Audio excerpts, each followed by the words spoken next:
yield 5 minutes to Mr. Boustany of Louisiana, and then to recapture some of our time to Mr. Barrett of South Carolina, a member of the Foreign Affairs Committee, also for 5 minutes.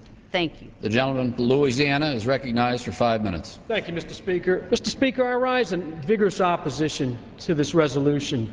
And with all due respect to my colleagues across the aisle, this resolution does not outline a new strategy for how we move forward in Iraq, and it will have absolutely no impact on the current strategy.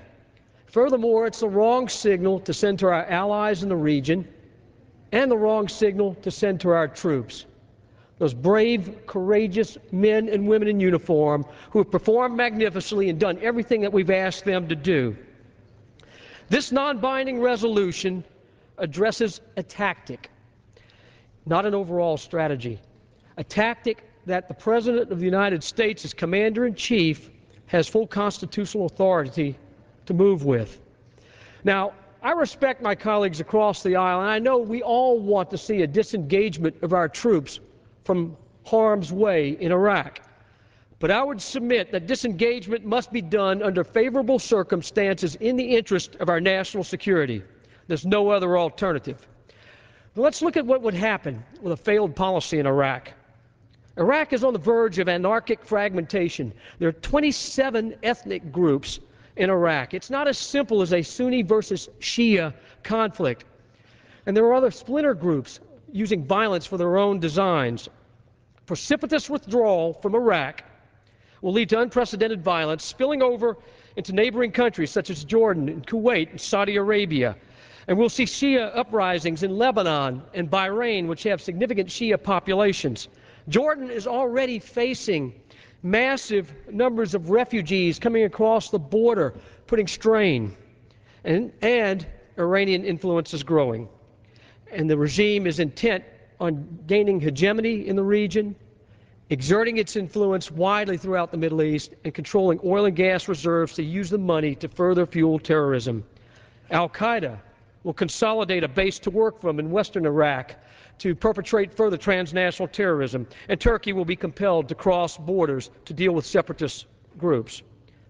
America, dear America, will lose support of its vital allies in the region, and our reputation will suffer immensely for a very long period of time, much longer than what we saw after the Vietnam conflict.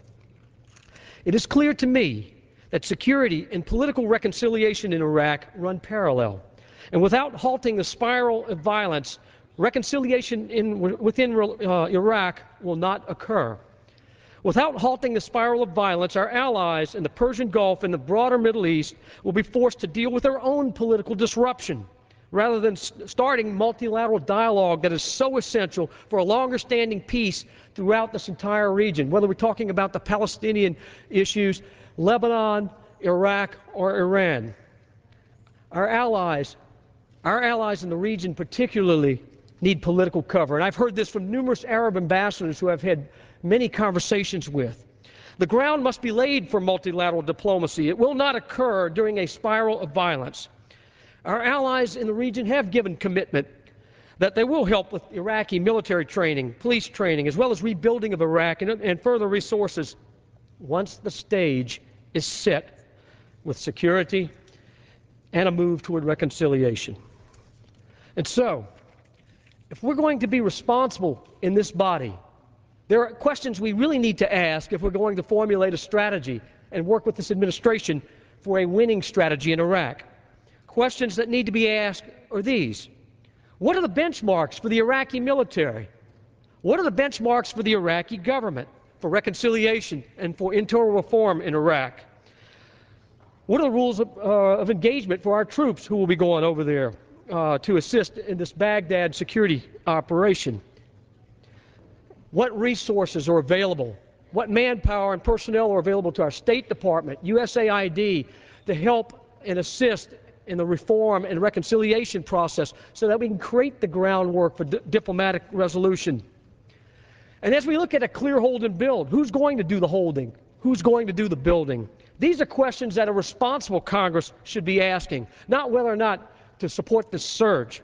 The American people voted for change.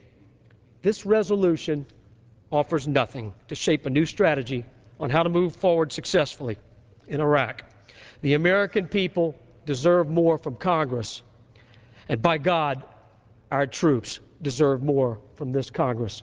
And with that, I yield back the balance of my time.